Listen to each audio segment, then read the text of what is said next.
what's the purpose? And I'll let Leon take the first stab.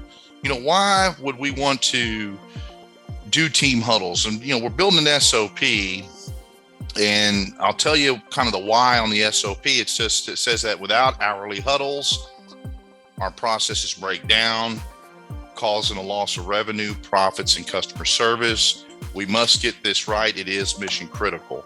And I would agree with that. And there's kind of the beginning of the SOP, and then who's responsible. This is a front counter thing. Although you can huddle up with technicians. I've done it plenty of times. Sometimes we need their input sometimes when we have questions that we may not know the answer to. And then the key elements, if you're using a board, it could be a board, it could be another method of a workflow system, timers, a manager. This is kind of what it says up top. More chaos than what's needed. Without it, broken promises, more phone calls than we would want. And of course, they're never when we want them. Lack of professionalism, and then the price can become become a larger issue.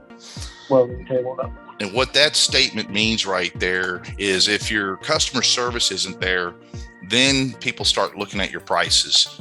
In fact, most of the complaints I've ever had to resolve in my time, and because of the number of locations I had to handle, most of the complaints, when you looked at it, it might have been a price complaint, but it really boiled back down to customer service.